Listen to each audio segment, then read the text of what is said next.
He says, fasting is for me. When you fast for me. Intimate language. And so when we fast for him. There is this woman, American woman in Manhattan, who took the Shahada, became a Muslim, just before Ramadan. And then Ramadan came and now she has to fast for the first time in her life. But she has this messenger who brings her lunch for her every day. I don't know whether it was nasi padang or nasi goreng, whatever it was. but she has this messenger who brings her lunch for her every day. And she forgot to tell him that I'm fasting now. So on the first day, she has to take the morning meal. Who wants to eat at 4 o'clock in the morning? So she's not accustomed, so she took maybe a cup of coffee. Now she's no breakfast, huh? So 9 o'clock comes, 10 o'clock comes, 11 o'clock comes, and she's feeling the pangs of hunger. First time, eh? And then guess what happens? Knock, knock, knock. The messenger came with the food. Tom yum. Smelling nice. And I'm hungry. The door is closed. The windows are closed. Nobody looking. All she has to do is eat. And the hunger will be satisfied. But the American woman said, no, I'm fasting for you. I'm fasting for you.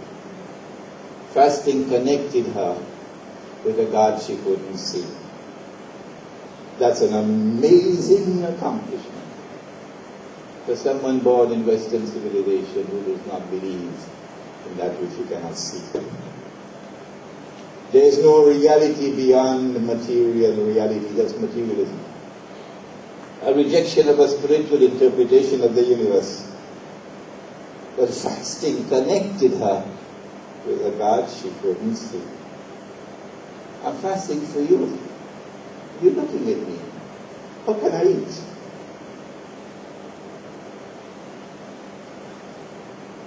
The fast of Ramadan is knocking at the door of our hearts.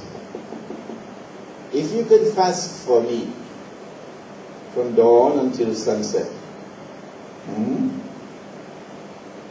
day after day after day after day, you do it for me. You were a customs officer and used to be taking underneath the table. How did you buy that Audi? But now when the fast of Ramadan came, no, I can't do that. I can't take a bribe. You used to be giving bribes. But when the fast of Ramadan came, you said, no, I will stop. No. You used to be going to all kind of women, other than your wife, to satisfy your carnal desires. But when the fast of Ramadan came, you said, no. How can I do such a thing when I'm fasting? And so the fast of Ramadan did something more than simply connect you with a God that you could not see. The fast of Ramadan cleansed you out, washed you out, made you clean. Yesterday you were a man who could be bought and sold for just ringgits. That's all you needed, ringgits, to be bought and sold. And the fast of Ramadan has come and made of you a man who cannot be bought with even a mountain of gold. That's an amazing accomplishment. Huh? You're building a fighting machine here. George Bush wouldn't be able to stand up to this. The fast of Ramadan is knocking on the door of your heart.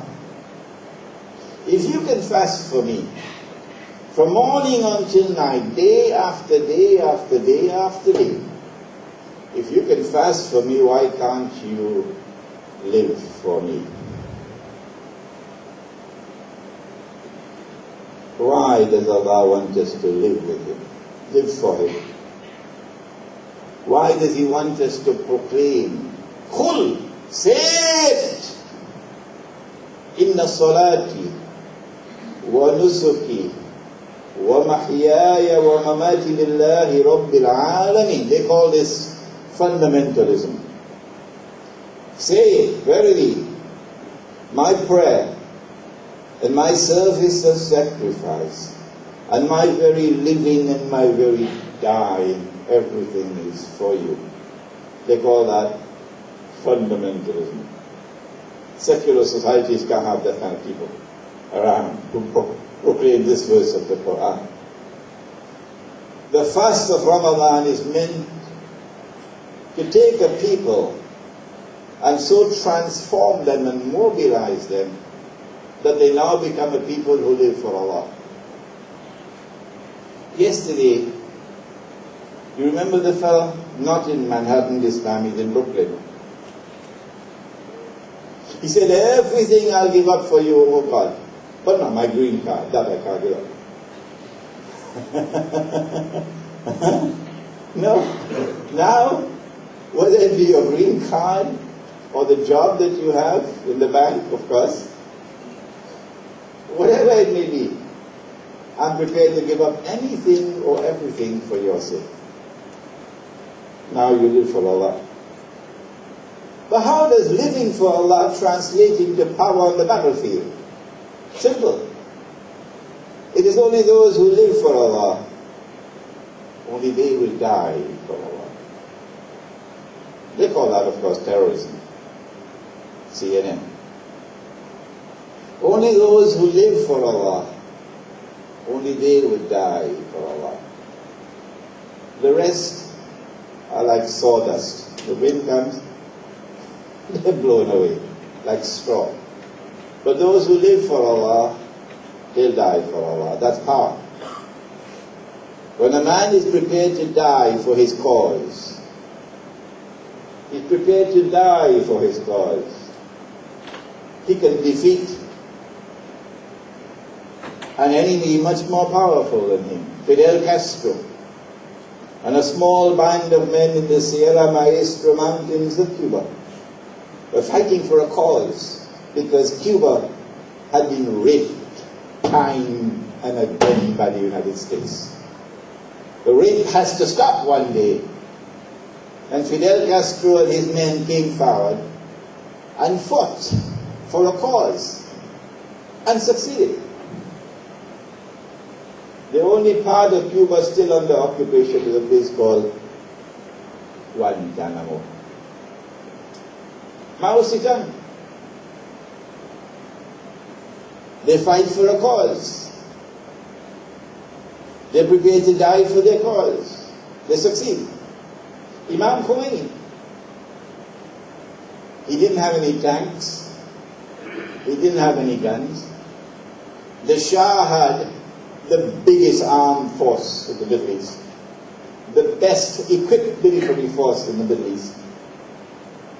He had abundance of petrodollars to finance his machinery.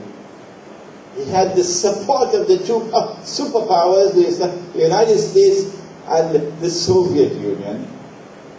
He was selling oil to Israel and he was getting support from Israel for his savak, his internal machinery for repression. And the savak, the Mossad trained the savak. The Shah had everything he could want to survive. But when the people came out and they were prepared to die for their cause, and many died, what happened to the Shah and his armed force? This is the message. That if you are prepared to die for your cause, you cannot be destroyed. They can send you to Guantanamo, but you will not be destroyed. Your cause will survive. And so the fast of Ramadan came to deliver power, internal power. And that internal power will serve you well tomorrow on the battlefield of Badr. What we've done tonight